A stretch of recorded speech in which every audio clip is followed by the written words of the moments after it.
ਵਾਹਿਗੁਰੂ ਜੀ ਕਾ ਖਾਲਸਾ ਵਾਹਿਗੁਰੂ ਜੀ ਕੀ ਫਤਿਹ।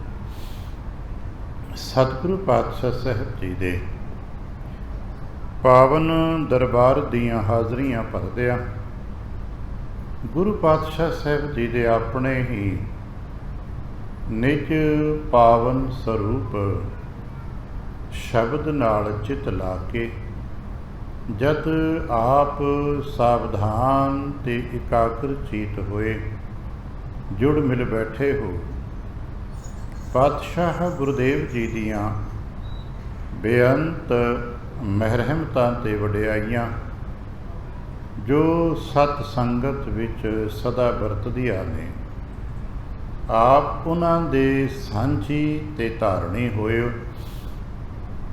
ਕਿਰਪਾਲਤਾ ਕਰਨਾ, ਆਪਣੇ ਨਿਰਮਲ ਹਿਰਦੇ ਚੋਂ ਅਰਦਾਸ ਕਰਨਾ ਜੋ ਗੁਰੂ ਪਾਤਸ਼ਾਹ ਸਾਹਿਬ ਜੀ ਰਹਿਮਤ ਕਰਨਾ, ਪਾਵਨ ਸਾਖੀ ਪੜਨ ਸੁਣਨ ਵਿਚਾਰਨ ਦਾ ਬਲ ਬਖਸ਼ਣ, ਵਿਚਾਰਤਾ ਪ੍ਰਵਾਹ ਤੇ ਬੋਲਣ ਦਾ ਤਾਣ ਬਖਸ਼ਣ, ਇੱਕ ਵਾਰ ਆਸੀਸ ਦਿੰਦਿਆਂ ਅੰਮ੍ਰਿਤ ਦ੍ਰਿਸ਼ਟੀ ਪਾ ਕੇ ਜਪਣਾ ਜੀ ਸਤਨਾਮ ਸ਼੍ਰੀ ਵਾਹਿਗੁਰੂ। ਗਰੀਬ ਨਿਵਾਸ ਘਟ ਘਟ ਕੇ ਵਾਸੀ ਸ਼੍ਰੀ ਅਕਾਲ ਪੁਰਖ ਵਾਹਿਗੁਰੂ ਜੀ ਦਾ ਕੋਟਾਨ ਕੋਟ ਸ਼ੁਕਰਾਨਾ ਹੈ ਜੋ ਸੱਚੇ ਪਾਤਸ਼ਾਹ ਸਾਹਿਬ ਜੀ ਨੇ ਰਹਿਮਤ ਕੀਤੀ ਹੈ। ਹੁਣ ਤੱਕ ਦਾ ਸਮਾਂ ਆਪਣੇ ਪਿਆਰ ਤੇ ਭਾਣੇ ਵਿੱਚ ਬਤੀਤ ਕਰਾਏ ਤੇ ਇਸ ਵਕਤ ਆਪਣੇ ਹੀ ਪਾਵਨ ਦਰਬਾਰ ਦੀ ਹਾਜ਼ਰੀ ਭਰਨ ਦਾ ਸੁਭਾਗ ਬਖਸ਼ੇ। ਜਗਤ ਗੁਰੂ ਨਾਨਕ ਸਾਹਿਬ ਜੀ ਦੀ ਜੀਵਨ ਸਾਖੀ ਗਾਥਾ ਨੂੰ ਪੜ੍ਹਦਿਆਂ ਸੁਣਦਿਆਂ ਵਿਚਾਰਦਿਆਂ ਅਸੀਂ ਵਿਚਾਰ ਦਰਸ਼ਨ ਵਿੱਚ ਇੱਥੇ ਕੁ ਪਹੁੰਚੇ ਸਾਂ ਕਿ ਗੁਰੂ ਪਾਤਸ਼ਾਹ ਸਾਹਿਬ ਜੀ ਹੁਣ ਤਲਵੰਡੀ ਸਾਹਿਬ ਤੋਂ ਤੁਰਨ ਲੱਗੇ ਨੇ। ਅਸੀਂ ਨਨਕਾਣਾ ਸਾਹਿਬ ਕਹਿੰਦੇ ਹਾਂ ਜੋ ਹੁਣ ਨਾਮ ਹੈ, ਪੁਰਾਣਾ ਨਗਰ ਰਾਏ ਭੋਏ ਕੀ ਤਲਵੰਡੀ ਰਿਹਾ। ਵਿਵਾਹ ਤੋਂ ਬਾਅਦ ਵਿੱਚ ਲਗਭਗ 1 ਮਹੀਨਾ ਕੁ ਮਾਤਾ ਪਿਤਾ ਜੀ ਦੇ ਕੋਲ ਰਹਿਣ ਤੋਂ ਬਾਅਦ ਤੁਰਨ ਲੱਗੇ ਨੇ ਤੇ ਪਿਤਾ ਜੀ ਆਪਣਾ ਪਿਤਰ ਧਰਮ ਨਿਭਾ ਰਹੇ ਨੇ। ਦੱਸ ਰਹੇ ਨੇ ਕਿ ਬੇਟਾ, ਜਿਵੇਂ ਸੰਸਾਰ ਦੇ ਵਿੱਚ ਸਰੀਰਕ ਤੌਰ 'ਤੇ ਜੀਵਨ ਰਹਿਣ ਵਾਸਤੇ ਭੋਜਨ ਦੀ ਤੇ ਪ੍ਰਾਣਾਂ ਦੀ ਲੋੜ ਹੈ ਨਾ, ਇਸੇ ਤਰ੍ਹਾਂ ਸਮਾਜਿਕ ਜੀਵਨ ਦੇ ਵਿੱਚ, ਸੰਸਾਰਕ ਜੀਵਨ ਦੇ ਵਿੱਚ ਧਨ ਕੰਮ ਕਰਦਾ ਹੈ। ਜੇ ਤੁਹਾਡੇ ਘਰ ਸਭ ਕੁਝ ਹੋਵੇ ਤੇ ਭੋਜਨ ਨਾ ਹੋਵੇ, ਔਖਾ ਹੋ ਜਾਏਗਾ। ਇਵੇਂ ਹੀ ਸੰਸਾਰ ਵਿੱਚ ਭੋਜਨ ਪ੍ਰਾਪਤ ਕਰਨ ਵਾਸਤੇ ਧਨ ਚਾਹੀਦਾ ਹੈ। ਗੁਰੂ ਪਾਤਸ਼ਾਹ ਸਾਹਿਬ ਜੀ ਨੇ ਅੱਗੋਂ ਇਹ ਨਹੀਂ ਕਿਹਾ ਕਿ ਮੈਂ ਬੜਾ ਸਿਆਣਾ ਜੀ, ਦੇਖੋ ਜੀ ਮੈਂ ਤੇ ਬੜਾ ਪਿਤਾ ਜੀ ਤੁਸੀਂ ਵਾਸ ਕਰੋ, ਤੁਸੀਂ ਇੱਕੋ ਹੀ ਗੱਲ ਬਾਰ-ਬਾਰ ਕਹਿੰਦੇ ਰਹਿੰਦੇ ਹੋ। ਕਹਿਣ ਲੱਗੇ ਨਹੀਂ, ਸੱਤ ਹੈ, ਭਲੀ ਬਾਤ ਹੈ। ਕਿਉਂਕਿ ਕੁਝ ਗੱਲਾਂ ਐਸੀਆਂ ਹੁੰਦੀਆਂ ਨੇ ਜੋ ਬਾਰ-ਬਾਰ ਕਹੀਆਂ ਜਾਂਦੀਆਂ ਨੇ। ਵੱਡਿਆਂ ਨੇ ਸ਼ਾਇਦ ਜਿੰਨੀ ਵਾਰ ਮਿਲਣਗੇ ਓਨੀ ਵਾਰੀ ਉਹ ਕਹਿਣੀਆਂ ਨੇ। ਤੇ ਅਕਸਰ ਅਸੀਂ ਘਰ ਪਰਿਵਾਰ 'ਚ ਦੇਖਦੇ ਹਾਂ, ਅੱਜ ਦੇ ਸਾਡੀ ਛੋਟੀ ਜਨਰੇਸ਼ਨ ਹੈ, ਉਹਦੇ ਵਿੱਚ ਹਾਜ਼ਮਾ ਨਹੀਂ ਹੈ ਕਿ 2 ਵਾਰ ਤੋਂ ਵੱਧ ਸੁਣ ਸਕਣ। ਕਾ ਬਸ ਹੋ ਗਿਆ ਜੀ, ਬਹੁਤ ਹੋ ਗਿਆ। ਆਪਣੇ ਆਪਣੇ ਘਰਾਂ 'ਚ ਅਸੀਂ ਝਾਤ ਪਾ ਕੇ ਦੇਖਦੇ ਹਾਂ, ਕੋਈ ਇੱਕ ਗੱਲ 2-3 ਦਿਨ ਲਗਾਤਾਰ ਕਹਿ ਦੁੱਧ ਕਹਿਣਗੇ ਪਾਪਾ ਜੀ ਬਸ ਬਹੁਤ ਹੋ ਗਿਆ, ਸੁਣ ਲਿਆ ਸਾਨੇ।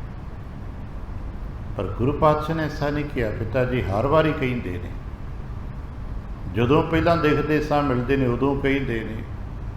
ਇਸ ਵਾਰੀ ਕਿਹਾ ਪਿਤਾ ਜੀ ਭਲਾ ਹੈ, ਆਪ ਦਾ ਕਹਿਣਾ ਸੱਤ ਹੈ ਕਿਉਂਕਿ ਆਪ ਨੇ ਤਜਰਬਾ ਹੰਢਾਇਆ ਔਰ ਆਪ ਦਾ ਇਹ ਧਰਮ ਹੈ, ਬਤੌਰ ਪਿਤਾ ਇੱਕ ਧਰਮ ਹੈ ਕਿ ਆਪਣੇ ਬੱਚਿਆਂ ਨੂੰ ਸਿੱਖਿਆ ਦੇਵੇ ਕਿ ਤੁਸੀਂ ਨੇਕ ਕਮਾਈ ਕਰੋ, ਠੱਗੀ ਠੋਰੀ ਨਹੀਂ। ਜਿੰਨੀ ਵੱਧ ਤੋਂ ਵੱਧ ਨੇਕ ਕਮਾਈ ਕਰ ਸਕਦੇ ਕਰੋ, ਆਪਣੇ ਪਰਿਵਾਰ ਦਾ ਗੁਜ਼ਾਰਨ ਕਰੋ। ਫਿਰ ਆਪਣੇ ਪਰਿਵਾਰ ਦੇ ਗੁਜ਼ਾਰਨ ਤੋਂ ਬਾਅਦ ਫਿਰ ਆਪਣੇ ਭਲੇ ਦੇ ਕਰਤੱਵ ਜੋ ਕੁਝ ਵੀ ਤੁਸੀਂ ਕਰਨਾ ਚਾਹੁੰਦੇ ਹੋ ਕਰੋ। ਇੰਜ ਪਿਤਾ ਪੁੱਤਰ ਜੀ ਦਾ ਬਚਨ ਵਿਲਾਸ ਹੋ ਰਿਹਾ ਹੈ। ਇਹਨਾਂ ਕੁਝ ਕਹਿੰਦੇ ਹਾਮੀ ਭਰਦਿਆਂ ਗੁਰੂ ਪਾਤਸ਼ਾਹ ਸਾਹਿਬ ਜੀ ਨੇ ਤੁਰਨ ਦੀਆਂ ਤਿਆਰੀਆਂ ਕੀਤੀਆਂ। ਅਸ ਕਹੈ ਕੀਨੀ ਪੁਨ ਪਦ ਬੰਦਨ ਬਚਨ ਵਿਲਾਸ ਕਰਦੇ ਆ। ਕਹਿਣ ਲੱਗੇ ਅੱਛਾ ਪਿਤਾ ਜੀ ਫਿਰ ਚੱਲਦੇ ਆ। ਆਖਰ ਸੁਰਮਾ ਤੁਰਨ ਦਾ ਹੋ ਗਿਆ, ਉਹ ਲਿਖਿਆ ਸਾਰਾ ਕੁਝ ਹੈ। ਕਹਿਣ ਲੱਗੇ ਹੁਣ ਚੱਲਦੇ ਆ। ਚਲਦੇ ਆ ਪਿਤਾ ਜੀ ਨੂੰ ਫਿਰ ਮੱਥਾ ਟੇਕਿਆ। ਗਮਨੇ ਮਾਰਗ ਦੋਖ ਨਿਕੰਦਨ। ਤੇ ਇਹਨਾਂ ਗੱਲਬਾਤ ਕਰਦਿਆਂ ਬਾਹਰਲੇ ਦਰਵਾਜ਼ੇ ਵੱਲ ਨੂੰ ਮਹਾਰਾਜ ਤੁਰ ਪਏ। ਬੰਦ ਸੁਲੱਖਣੀ ਸਾਸੂ ਚਰਨਾ। ਤੇ ਸੁਭਾਵਕ ਹੈ ਜੇ ਤੁਰਨੇ ਤੇ ਮਾਤਾ ਸੁਲੱਖਣੀ ਜੀ ਵੀ ਨੇ ਨਾਲ ਇਕੱਠੇ ਜਾਣਾ ਨਾ। ਮਾਤਾ ਸੁਲੱਖਣੀ ਜੀ ਨੇ ਆਪਣੀ ਸੱਸ ਮਾਤਾ, ਸਾਡੇ ਸਾਰਿਆਂ ਦੀ ਜਗਤ ਮਾਤਾ, ਮਾਤਾ ਤ੍ਰਿਪਤਾ ਜੀ ਦੇ ਚਰਨਾਂ ਤੇ ਮੱਥਾ ਟੇਕਿਆ। ਮਿਲਤ ਸਨੇਹ ਸੰਗ ਕਰ ਕਰੁਣਾ। ਮਾਤਾ ਜੀ ਨੇ ਬੜੇ ਪ੍ਰੇਮ ਦੇ ਨਾਲ, ਸਨੇਹ ਨਾਲ ਪਿਆਰ ਦਿੱਤਾ। ਵਿਦਾ ਕਰਨਾ ਚਾਹੁੰਦੇ ਤੇ ਨਹੀਂ, ਪਰ ਸੰਸਾਰਕ ਮਜਬੂਰੀ ਹੈ, ਕਿਉਂਕਿ ਬਹੁਤ ਸਾਰੇ ਘਰ ਪਰਿਵਾਰ ਸੰਸਾਰ 'ਚੋਂ ਕਰਤੱਵ ਹੁੰਦੇ ਨੇ ਜੋ ਮਨ ਨਹੀਂ ਕਰਦਾ ਕਰਨ ਨੂੰ, ਪਰ ਕਰਨੇ ਪੈਂਦੇ ਨੇ। ਜਿਵੇਂ ਬੱਚਿਆਂ ਨੂੰ ਕਈ ਵਾਰ ਤੋਰਨਾ ਹੁੰਦਾ, ਮਾਤਾ ਨਹੀਂ ਚਾਹੁੰਦੀ ਵੀ ਘਰੋਂ ਬਾਹਰ ਜਾਵਣ, ਪਿਤਾ ਵੀ ਨਹੀਂ ਚਾਹੁੰਦਾ ਵੀ ਦੂਰ ਦੁਰਾਡੇ ਪ੍ਰਦੇਸ਼ ਵਿੱਚ ਇਹਨਾਂ ਨੂੰ ਦੁੱਖ ਤਕਲੀਫਾਂ 'ਚ ਪਤਾ ਨਹੀਂ ਕੀ ਭੁਗਤਣਾ ਹੁੰਦਾ, ਵਰਤਣਾ ਹੁੰਦਾ, ਪਰ ਜ਼ਿੰਮੇਦਾਰੀਆਂ ਨੇ। ਘਰ ਬਿਠਾ ਕੇ ਥੋੜ੍ਹਾ ਖਵਾ ਸਕਦੇ, ਮਿਹਨਤ ਮੁਸ਼ੱਕਤ ਤੇ ਕਰਨੀ ਹੈ, ਆਪੋ ਆਪਣੇ ਕਰਤੱਵ ਨਿਭਾਉਣੇ ਨੇ। ਇਸ ਕਰਕੇ ਬਹੁਤ ਸਾਰੇ ਕਰਤੱਵ ਨੇ ਘਰ ਪਰਿਵਾਰ ਦੇ, ਜਿਹੜੇ ਸਬਰ ਦੇ ਨਾਲ ਤਬੜਾ ਘੁੱਟ ਭਰ ਕੇ ਕਰਨੇ ਪੈਂਦੇ। ਮਾਤਾ ਹੁਣ ਚਾਹੁੰਦੇ ਨਹੀਂ ਕਿ ਮੇਰੇ ਨੂੰਹ ਪੁੱਤਰ ਵਿੱਚ ਨੂੰ, ਕੌਣ ਮਾਂ ਚਾਹੁੰਦੀ ਕਿ ਮੇਰੀ ਨੂੰਹ ਦਾ ਸੱਜ ਵਿਆਹੀ ਹੈ ਤੇ ਪਰ ਦੂਰ ਦੁਰਾਡੇ ਚਲੇ ਜਾਣ। ਦਈ ਆਸ਼ਿਕਾ ਚਿਤ ਹਿਤਕਾਰੀ। ਆਸ਼ਿਕਾ ਕਹਿੰਦੇ ਨੇ ਆਸੀਸ ਨੂੰ। ਬਜ਼ੁਰਗ ਹੋਣ ਦੇ ਨਾਤੇ, ਵੱਡੇ ਹੋਣ ਦੇ ਨਾਤੇ ਆਸੀਸ ਦਿੱਤੀ। ਸਦਾ ਸੁਹਾਗ ਸਹਿਤ ਸੁਖ ਭਾਰੀ। ਔਰ ਇਹ ਆਮ ਤੌਰ 'ਤੇ ਵਡੇਰੀਆਂ ਬੀਬੀਆਂ ਸਦਾ ਸੁਹਾਗਵੰਤੀ ਹੋਵੋ, ਸਦਾ ਸੁਹਾਗਣ ਹੋਵੋ। ਪੁਰਾਣੇ ਪਿੰਡੂ ਕਹਿੰਦੇ ਸੀ ਬੁੱਢ ਸੁਹਾਗਣ ਹੋਵੋ। ਇਹੋ ਜਿਹੇ ਕਈ ਸ਼ਬਦ ਸਾਡੇ ਘਰਾਂ ਪਰਿਵਾਰਾਂ 'ਚ ਵਰਤੇ ਜਾਂਦੇ ਨੇ, ਜਿਹੜੇ ਬੀਬੀਆਂ ਨੂੰ ਆਸ਼ੀਰਵਾਦ ਦੇ ਰੂਪ 'ਚ ਕਹੇ ਜਾਂਦੇ ਨੇ। ਭਾਗਵਾਨ ਸੁਤ ਕੀ ਹੋਏ ਮਾਤਾ। ਤੇ ਨਾਲ ਆਸੀਸ ਦਿੱਤੀ ਕਿ ਤੇਰਾ ਪੁੱਤਰ ਵੀ ਭਾਗਾਂ ਵਾਲਾ ਹੋਵੇ, ਭਾਗਾਂ ਵਾਲੇ ਪੁੱਤਰ ਦੀ, ਗਿਆਨਵਾਨ ਪੁੱਤਰ ਦੀ ਮਾਤਾ ਵੀ ਹੋਵੇ ਤੂੰ। ਪਤ ਕੀ ਪ੍ਰੀਤ ਰਹਿ ਸਭ ਭਾਂਤਾ। ਤੇ ਤੀਜੀ ਗੱਲ ਕਿ ਤੁਹਾਡਾ ਦੋਹਾਂ ਜੀਆਂ ਦਾ ਆਪਸ ਵਿੱਚ ਪ੍ਰੇਮ ਰਹੇ। ਮੈਂ ਅਰਦਾਸ ਕਰਦੀ, ਮੇਰਾ ਆਸ਼ੀਰਵਾਦ ਹੈ ਕਿ ਸਦਾ ਸੁਹਾਗਵੰਤੀ ਹੋ, ਤੁਹਾਡਾ ਪਤੀ ਪਤਨੀ ਦਾ ਪ੍ਰੇਮ ਗੂੜਾ ਹੋਵੇ ਤੇ ਤੁਹਾਡੇ ਘਰ ਜੋ ਸੰਤਾਨ ਹੋਵੇ ਉਹ ਵੀ ਭਾਗਾਂ ਵਾਲੀ ਤੇ ਵਿਦਵਾਨ ਹੋਵੇ। ਚੜ੍ਹ ਡੋਰੇ ਗਮਨੀ ਮਗ ਮਾਹੀ। ਇੰਜ ਮਾਤਾ ਸੁਲੱਖਣੀ ਸਾਹਿਬ ਜੀ ਪਾਲਕੀ 'ਚ ਬੈਠੇ ਨੇ, ਡੋਲੇ 'ਚ ਬੈਠੇ ਨੇ, ਤੇ ਪਾਲਕੀ ਡੋਲੇ 'ਚ ਬੈਠ ਕੇ ਵਿਦਾਇਗੀ ਕੀਤੀ। ਉਦੋਂ ਸ਼ਾਹੀ ਸਫ਼ਰਾਂ ਦਾ ਅੰਦਾਜ਼ ਇਹ ਸੀ, ਬੀਬੀਆਂ ਨੇ ਪਾਲਕੀਆਂ 'ਚ, ਰਥਾਂ 'ਚ ਹੀ ਸਫ਼ਰ ਕਰਦੀਆਂ। ਸੰਭਵਤಃ ਗੁਰੂ ਪਾਤਸ਼ਾਹ ਸਾਹਿਬ ਜੀ ਘੋੜਸਵਾਰੀ ਕੀਤੀ ਹੋਵੇ, ਘੋੜੇ 'ਤੇ ਨਾਲ ਹੋਣ, ਜਿਹਦਾ ਜ਼ਿਕਰ ਸਾਡੇ ਸਾਖੀਆਂ 'ਚ ਬਹੁਤਾ ਕੀਤਾ ਨਹੀਂ ਗਿਆ। ਸ਼ਾਇਦ ਅਸੀਂ ਇਸ ਕਰਕੇ ਸਾਡੇ ਸਾਖੀਕਾਰ ਜ਼ਿਕਰ ਨਹੀਂ ਕਰਦੇ ਕਿ ਗੁਰੂ ਪਾਤਸ਼ਾਹ ਦੇ ਬਾਬਤ ਇੱਕ ਗੱਲ ਪ੍ਰਚਲਿਤ ਹੈ ਕਿ ਬਹੁਤਾ ਸਫ਼ਰ ਗੁਰੂ ਪਾਤਸ਼ਾਹ ਨੇ ਪੈਦਲ ਕੀਤਾ। ਇਸ ਕਰਕੇ ਕੁਝ ਗੱਲਾਂ ਦਾ ਸਾਡੇ ਸਾਖੀਕਾਰ ਜ਼ਿਕਰ ਨਹੀਂ ਕਰਦੇ, ਹੀ ਨਹੀਂ ਪੈਂਦਾ ਵੀ ਨਵੀਂ ਗੱਲ ਕਰੀਏ, ਕਿਉਂਕਿ ਸਾਡੇ ਦਿਲੋਂ ਦਿਮਾਗ 'ਚ ਗੱਲ ਭਰੀ ਪਈ। ਦੇਖੋ ਜੀ, ਗੁਰੂ ਨਾਨਕ ਪਾਤਸ਼ਾਹ ਤੇ ਬਹੁਤ ਸਫ਼ਰ ਪੈਦਲ ਹੀ ਕੀਤੇ ਵੀ ਉਦੋਂ ਸਾਧਨ ਹੀ ਇੰਨੇ ਕੁ ਹੁੰਦੇ ਸਨ। ਘਰ ਪਰਿਵਾਰਕ ਤੌਰ 'ਤੇ ਗੱਡੇ, ਰੱਥ, ਘੋੜੇ ਸੀਗੇ, ਪਰ ਜਦੋਂ ਮਹਾਰਾਜ ਨੇ ਉਦਾਸੀਆਂ ਧਾਰਨ ਕੀਤੀਆਂ ਨੇ, ਉਦੋਂ ਪੈਦਲ ਜਾਣ ਦੇ ਕਈ ਕਾਰਨ ਸਨ। ਇੱਕ ਤੇ ਲੋਕਾਂ ਨੂੰ ਮਿਲਦੇ ਜਾਣਾ, ਪੜਾਵ ਦਰ ਪੜਾਵ ਜਾਣਾ, ਔਰ ਕੇਵਲ ਪੈਦਲ ਨਹੀਂ ਕੀਤੇ। ਜਿੱਥੇ ਬੇੜੀਆਂ ਦਾ ਸਫ਼ਰ ਸੀ, ਬੇੜੀਆਂ 'ਚ ਕੀਤਾ, ਜਹਾਜ਼ਾਂ 'ਚ ਕੀਤਾ। ਸਮੇਂ ਦੇ ਮੁਤਾਬਕ ਗੁਰੂ ਪਾਤਸ਼ਾਹ ਸਾਹਿਬ ਜੀ ਨੇ ਸਫ਼ਰ ਵੀ ਕੀਤੇ ਨੇ, ਜਹਾਜ਼ਾਂ 'ਚ ਕੀਤੇ ਨੇ, ਬੇੜੀਆਂ 'ਚ ਕੀਤੇ ਨੇ। ਹਾਂ, ਬਹੁਤਾ ਜ਼ਮੀਨੀ ਪੈਂਡਾ ਮਹਾਰਾਜ ਨੇ ਪੈਦਲ ਕੀਤਾ, ਕਿਉਂਕਿ ਉਦੋਂ ਕੋਈ ਕਾਹਲੀ ਤੇ ਨਹੀਂ ਸੀ ਨਾ ਕਿ ਅਸੀਂ ਫਲਾਣੇ ਦਿਨ ਪਹੁੰਚਣਾ ਹੀ ਪਹੁੰਚਣਾ। ਪਰ ਇਹੋ ਜਿਹੇ ਪਰਿਵਾਰਕ ਮੰਜ਼ਲਾਂ ਦੇ ਵਿੱਚ ਤੇ ਨੀਅਤ ਵੱਧ ਹੁੰਦਾ ਵੀ ਹਾਂ, ਅਸੀਂ ਇਸ ਘਰ ਤੋਂ ਚੱਲ ਕੇ ਉਸ ਘਰ ਵਿੱਚ। ਹੁਣ ਲਗਭਗ ਜੇ ਉਦੋਂ ਦਾ ਅੰਦਾਜ਼ਾ ਲਾਈਏ, ਅੱਜ 125 ਕਿਲੋਮੀਟਰ ਦੇ ਲਗਭਗ ਹੈ ਸ਼੍ਰੀ ਨਨਕਾਣਾ ਸਾਹਿਬ ਤੋਂ ਸੁਲਤਾਨਪੁਰ ਲੋਧੀ। ਜੇ ਅੱਜ ਅਸੀਂ ਨਾਪਦੇ ਹਾਂ ਤਾਂ ਲਗਭਗ ਨਾਪਣ ਵਾਲੇ ਕੋਈ 122-23 ਕਿਲੋਮੀਟਰ ਦੇ ਆਸ-ਪਾਸ ਦੱਸਿਆ ਜਾਂਦਾ ਹੈ। ਇਹਨਾਂ ਪੈਂਡਾ ਤੈਅ ਕਰਨਾ ਹੈ, ਜੇ ਕੋਈ ਸਾਧਨ ਵਾਹਨ ਹੋਵੇਗਾ। ਤੁਰ ਪਏ ਨੇ। ਦੁਹ ਦਿਸ਼ ਵਿਚਰਨ ਜਿਨ ਹਿਤ ਨਾਹੀ। ਨਾ ਵੱਡੇ ਮਾਤਾ ਜੀ ਆਪਣੀ ਨੂੰਹ ਨੂੰ ਤੋਰਨਾ ਚਾਹੁੰਦੇ ਨੇ ਤੇ ਨਾ ਹੀ ਬੇਬੇ ਨਾਨਕੀ ਜੀ ਆਪਣੇ ਸਹੁਰੇ ਘਰ ਤੋਂ ਇਸ ਤਰ੍ਹਾਂ ਵਿਛੜਨਾ ਚਾਹੁੰਦੇ ਨੇ, ਕਿਉਂਕਿ ਮਸਾਂ ਜੇ ਮਹੀਨਾ ਤੇ ਹੋਇਆ ਆਇਆ ਨੂੰ, ਅਜੇ ਨਵੇਂ ਪਰਿਵਾਰ ਵਿੱਚ ਸਨੇਹ ਸੰਬੰਧ ਪਰਿਵਾਰ ਦੇ ਜੀਆਂ ਨਾਲ ਬਹੁਤ ਹੀ ਜਾਣ ਪਛਾਣ ਮਸਾ ਹੁੰਦੀ ਹੈ, ਪਰ ਫਿਰ ਵੀ ਤੁਰਨਾ ਪੈਂਦਾ ਹੈ। ਕ੍ਰਮ ਕ੍ਰਮ ਪਹੁੰਚੇ ਪੁਰ ਸੁਲਤਾਨਾ। ਇੰਝ ਸਫ਼ਰ ਕਰਦੇ ਕਰਦੇ ਹੌਲੀ ਹੌਲੀ ਪੜਾਵ ਤਰ ਪੜਾਵ ਮਹਾਰਾਜ ਜੀ ਆਪਣੇ ਪਰਿਵਾਰ ਸਮੇਤ ਮਾਤਾ ਸੁਲੱਖਣੀ ਜੀ ਤੇ ਜਗਤ ਗੁਰੂ ਗੁਰੂ ਨਾਨਕ ਪਾਤਸ਼ਾਹ ਸਾਹਿਬ ਜੀ ਇਹ ਤਲਵੰਡੀ ਤੋਂ ਸੁਲਤਾਨਪੁਰ ਲੋਧੀ ਪਹੁੰਚ ਗਏ ਨੇ। ਦੀਨ ਦਾਨ ਦਾ ਦਇਆ ਨਿਧਾਨਾ। ਗੁਰੂ ਨਾਨਕ ਪਾਤਸ਼ਾਹ ਜੋ ਦੀਨਾਂ ਨੂੰ ਦਾਨ ਕਰਨ ਵਾਲਾ ਖਜ਼ਾਨਾ ਦਾ ਭੰਡਾਰ ਹੈ। ਧਾਮ ਜਰਾਮ ਨਾਨਕੀ ਦੋ। ਤੇ ਸੁਭਾਵ ਕੀ ਹੈ, ਬੇਬੇ ਨਾਨਕੀ ਦੇ ਕੋਲ ਜਾਣਾ ਹੈ। ਪਹੁੰਚੇ ਨੇ ਤੇ ਅੱਗੇ ਇਤਫਾਕਨ ਭਾਈਆ ਜੈਰਾਮ ਜੀ ਵੀ ਘਰੇ ਹੀ ਨੇ, ਕਿਉਂਕਿ ਭਾਈਆ ਜੈਰਾਮ ਜੀ ਦਾ ਵੱਡਾ ਕਾਰਦਾਰੀਆਂ ਸੀ। ਦਾਣਾ ਤੇ 2-2 4-4 ਦਿਨ ਬਾਹਰ ਸਿੱਧੇ ਟੂਰਾਂ ਤੇ ਨਹੀਂ ਤੇ ਫਿਰ ਘਰੇ ਹੀ। ਦੁਪਹਿਰੇ ਕਿਤੇ ਦਰਬਾਰਾਂ 'ਚ ਜਾਣਾ ਨਾ ਜਾਣਾ। ਭਾਈਆ ਜੈਰਾਮ ਜੀ ਦਾ ਕਾਰ ਵਿਹਾਰ ਬਹੁਤ ਸਵੇਰੇ ਸ਼ਾਮ ਦਾ ਇਹੋ ਜਿਹੀ ਸੀ ਕਿ ਵੱਡੇ ਅਫਸਰ ਸਨ, ਜਦ ਮਰਜ਼ੀ ਜਾਣਾ। ਹਾਂ, ਜਦੋਂ ਅੱਜ ਕੱਲ੍ਹ ਆਪਾਂ ਟੂਰ ਕਹਿ ਦੇਨੇ ਆ, ਰਿਆਸਤ ਵਿੱਚ ਗਰਦੌਰੀਆਂ 'ਤੇ ਜਾਣਾ, ਪੰਚਾਇਤਾਂ ਦੇ ਜਾਣਾ, ਜਾਂ ਖਾਸ ਕਰਕੇ ਜਦੋਂ ਕਰ ਉਗਰਾਣਾ ਹੋਵੇ ਉਦੋਂ ਜਾਣਾ, ਨਹੀਂ ਤੇ ਬਾਕੀ ਸਮਾਂ ਆਪਣੇ ਪਰਿਵਾਰਕ ਮੰਡਲਾਂ ਵਿੱਚ ਵਿਚਰਨਾ। ਘਰ ਨੇ ਬਦਨ ਬਿਲੋਖਤ ਹਰਖੇ ਸੋ। ਤੇ ਇਹ ਨਾ ਜਾ ਕੇ ਗੁਰੂ ਨਾਨਕ ਪਾਤਸ਼ਾਹ ਸਾਹਿਬ ਜੀ ਨੇ ਜਾਤ ਦਰਵਾਜ਼ੇ 'ਤੇ ਪਹੁੰਚ ਭਾਈਆ ਜੀ ਨੂੰ ਤੇ ਬੇਬੇ ਨੂੰ ਪ੍ਰਣਾਮ ਕੀਤਾ। ਸਾਦਰ ਦੌਰ ਕਰੀ ਪਦ ਬੰਦਨ। ਔਰ ਇਹ ਦੋਨੋਂ ਧਿਰ ਇੱਕ ਐਸੇ ਸਨ ਜੋ ਇੱਕ ਦੂਜੇ ਨੂੰ ਮੱਥਾ ਟੇਕਦੇ ਹੁੰਦੇ ਸਨ। ਗੁਰੂ ਨਾਨਕ ਪਾਤਸ਼ਾਹ ਸਾਹਿਬ ਜੀ ਭਾਈਆ ਜੈਰਾਮ ਜੀ ਨੂੰ ਵੱਡਾ ਕਹਿ ਕੇ ਵੀ ਵੱਡੇ ਜੀਜਾ ਨੇ, ਉਮਰ 'ਚ ਵੱਡੇ ਨੇ, ਵੱਡੇ ਥਾਂ 'ਤੇ ਨੇ, ਅਫਸਰ ਨੇ, ਅਤੇ ਸਭ ਤੋਂ ਵੱਡੀ ਗੱਲ ਚੂੰਕਿ ਵੱਡੇ ਭਾਈਆ ਜੀਜਾ ਜੀ ਇਸ ਕਰਕੇ ਨਮਸਕਾਰ ਕਰਦੇ ਨੇ, ਮੱਥਾ ਟੇਕਦੇ ਨੇ। ਅਤੇ ਭਾਈਆ ਜੈਰਾਮ ਜੀ ਗੁਰੂ ਨਾਨਕ ਪਾਤਸ਼ਾਹ ਸਾਹਿਬ ਨੂੰ ਰੱਬ ਰੂਪ ਕਰਕੇ ਮੱਥਾ ਟੇਕਦੇ। ਇਸੇ ਤਰ੍ਹਾਂ ਬੇਬੇ ਨਾਨਕੀ ਨੂੰ ਵੀ ਗੁਰੂ ਨਾਨਕ ਪਾਤਸ਼ਾਹ ਸੀ ਵੱਡੀ ਬੇਬੇ ਕਹਿ ਕੇ ਵੱਡੀ ਭੈਣ ਹੈ ਮੱਥਾ ਟੇਕਦੇ ਨੇ, ਪਰ ਬੇਬੇ ਨਾਨਕੀ ਕਹਿੰਦੇ ਤੁਸੀਂ ਰੱਬ ਰੂਪ ਇਸ ਕਰਕੇ ਮੱਥਾ ਟੇਕਦੇ। ਘਰ ਪਾ ਕਰੇ ਜੁਗ ਦੁੱਖ ਨਿਕੰਦਨ। ਇੰਝ ਦੋਨਾਂ ਧਿਰਾਂ 'ਚ ਇੱਕ ਦੂਜੇ ਨਮਸਕਾਰਾਂ ਕੀਤੀਆਂ ਗਈਆਂ। ਗੁਰੂ ਨਾਨਕ ਪਾਤਸ਼ਾਹ ਸਾਹਿਬ ਜੀ ਨੇ ਅੱਗੇ ਵੱਧ ਕੇ, ਚੂੰਕਿ ਦੋਨੋਂ ਬੈਠੇ ਸਨ, ਕਾਹਲੀ ਨਾ ਵੱਧ ਕੇ ਦੋਨੋਂ ਮੱਥਾ ਟੇਕਿਆ। ਕੁਸ਼ਲ ਪ੍ਰਸ਼ਨ ਕਰ ਮੰਚ ਪਰ ਬੈਸੇ। ਸੁਖ ਸੰਦ ਪੁੱਛੀ। ਆਓ ਆਵਾਗਮਨ ਦਾ ਜੋ ਸੁਖ ਸੰਦ ਦੀ ਰਸਮੀ ਗੱਲ ਹੁੰਦੀ, ਕੋਲ ਬਿਠਾਇਆ।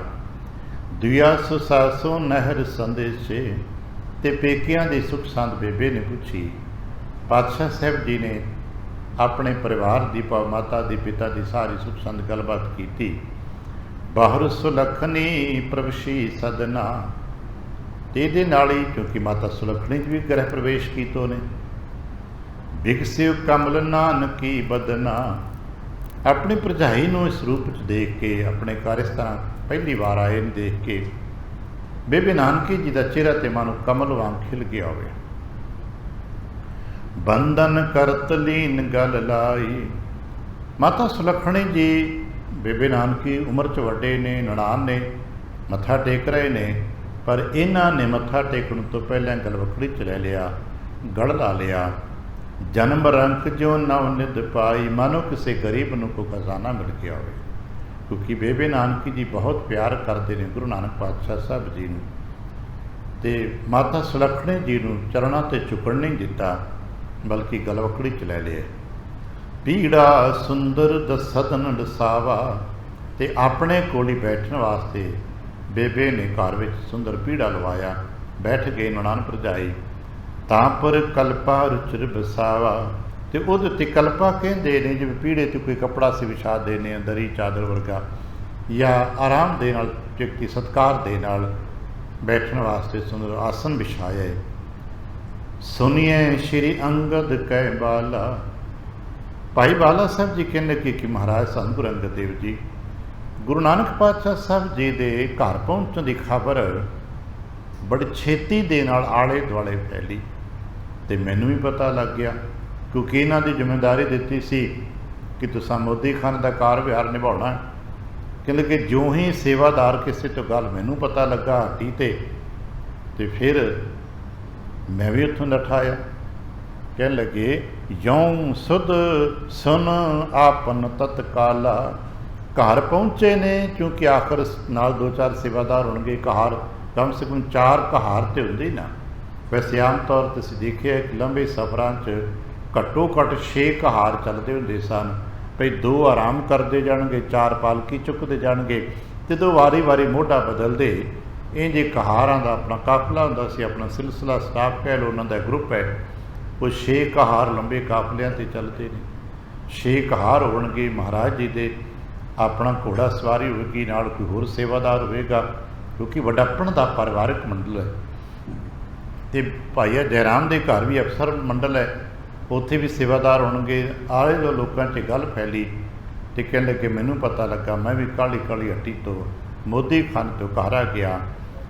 गमन्यो जहबै से गतदाई, तो मैं भी काली काली आके घर उत्थे पहुंचा जिथे सतगुरु नानक पातशाह साहब जी विहड़े च बैठे ने। दरस हृदय लालस अधिकाई, क्योंकि मेरे मन विच भी ते इन्हां नूं दर्शन करन दी चाहत सी। महीना भर हो गया विछड़िया नूं, किथे बचपन के समय इकट्ठे रहे हाँ, उतों बाद वडेरे होए तो फिर एक जिम्मेदारी दे के गए ने, आए ने, इस करके हुण उन्हां दे दर्शन की चाहत ने मैनू खिंच लिया। जब है बिलोके बेदी नंदन, मैं घर गया देखिया मंजे ते बैठे ने सतगुरु पद अरबिंद है कीनी बंदन। मैं अगों वध के गुरु नानक साहब जी के चरणों ते मत्था टेकिया। चित कर तार रहे कह बानी, ते नानक सतगुरु पातशाह साहब जी ने हुण आशीर्वाद दिता, कहने लगे करतार चेते रहे। कुशल बूझ बहु करना ठानी, ते मेथों सुख सांद पूछी, मेरे हाल चाल पूछे। हाँ बोलियो नित कुछ लह मेरे, अगों मैं क्या कि हाँ तुहाडे सदके सुख है, कोई किसी प्रकार की परेशानी नहीं आई। क्योंकि बहुत ही कुशल पुशल जिथे निजदी सी थी कार विहार जो कुछ नहीं पाई। 1 महीना पर तुसां अपना पिछों मोदी खान का कार विहार निभाया है, किवें निभी की कोई गल घाटा वाधा गलबात, कहने लगे नहीं सुख है। करे निकंदन दुख एक वेरे, तुसीं मिल गए हो, मेरे सारे दुख मिट गए। ध्यान ही कोई सी, ध्यान तुम्हारो हृदय बसावा। दरअसल हुण बाला जी सिख के रूप च कहिंदे ने कि मैं तुहाडा रूप अपने हिरदे च वसा लिया, ते गुरु का रूप हिरदे च वसाउण दे नाल तीन ताप तन छुहन न पावा, मैनू किसी प्रकार का कोई रोग छू भी नहीं सकता। और ये बड़ा वड्डा विचारक मानसिक मसला है साडे लिए अज भी, कि जे साडे हिरदे च किते गुरु शब्द वस जाए, जो गुरु शब्द ही गुरु का रूप है, क्योंकि गुर मूरत गुरु शब्द है, तो जो गुरु का मूरत साडे मन च टिक जाए तो यकीनन मनदे ने सियाणे, फिर तन विच किसी प्रकार का कोई रोग दुख संताप छू भी नहीं पाता। और ये गल्लां सानूं वडेरियां तो हौली हौली ते साखियों च मिलदियां ने। भाई बाला वर्गी शख्सियत कहने लगे तुहाडा रूप हिरदे च वसाया होए, ध्यान वसिया है, मैनू किहड़ा दुख आ सकता, मेरे नेड़े कोई रोग नहीं आ पाएगा। और देखिया असां गुरु नानक पातशाह साहब जी तो भाई बाला जी की उम्र वडेरी है, 70 साल गुरु नानक पातशाह साहब जी ने अपना तन साडे नाल गुरसिखां च हंडाया है। 5-7 साल बाला जी वड्डे होणगे ते गुरु नानक साहब जी दे संसार तो ओले हो जाणगे। अपने निज रूप समा जाण तो बाद विच भी भाई बाला जी ने लंबेरा समा इस तन नूं सांभ के रखिया, बिल्कुल सुचेत होशो हवास विच। जदों ये सारी गाथा गुरु अंगद देव महाराज जी नूं श्री खडूर साहिब विखे सुना रहे ने, जे सारा समां ला भी लईए तो घट्टो घट्ट 80 वरियां दे उदों भाई बाला जी होणगे। क्योंकि जे गुरु नानक पातशाह तो 5-7 साल वड्डे तो 2-4 साल होर पिछों गुजर गए ने, तो तां भी कहिए कि 80 वरियां दी भाई बाला जी की आरजा है, तो बिल्कुल सुचेत ते सावधान ने। और सारी यादाश्त बिल्कुल एक दिन की बरकरार है।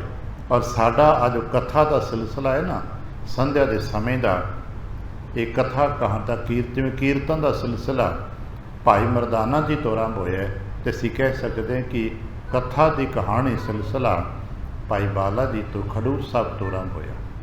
सब तो पहला खडूर साहब विखे ही गुरु अंगद देव महाराज जी बैठ के सुनते रहे। भाई बाला जी गुरु पातशाह साहब जी की गाथावां साखियाँ सुणाते रहे।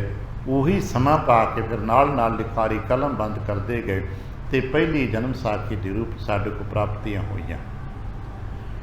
80 वरियां की आरजा दे विच चेतन सावधान ने कहने लगे मेरे हिरदे च गुरु नानक का रूप वसिया, इस करके कोई दुख मेरे नेड़े आ ही नहीं सकता। कहने लगे प्रेमी होते नगर के जे इंज गलबात करदे ਜਿਹੜੇ ਉਹ ਗੁਰੂ ਨਾਨਕ ਪਾਤਸ਼ਾਹ ਦੇ ਪ੍ਰੇਮੀ ਜਨ ਸਨ ਆਲੇ ਦੁਆਲੇ, ਜਿਵੇਂ ਆਪਾਂ ਕਹੇ ਸੀ ਕੁਝ ਸਟਾਫ ਤੇ ਜੀ ਹੋਣਗੇ, ਕੁਝ ਹੋਰ ਸਾਂਝੇ ਆਂਢ ਗੁਆਂਢ ਦੇ ਲੋਕ ਪਿਆਰੇ ਨੇ ਉਹ ਵੀ ਆ ਗਏ ਨੇ।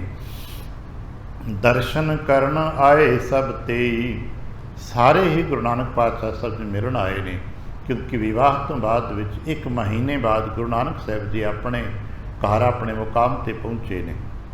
ਬੰਦ ਹੈ ਪਦ ਅਰਬਿੰਦ ਮੁਕੰਦਾ, इन सारे आके हुण गुरु नानक पातशाह मत्था टेकते ने।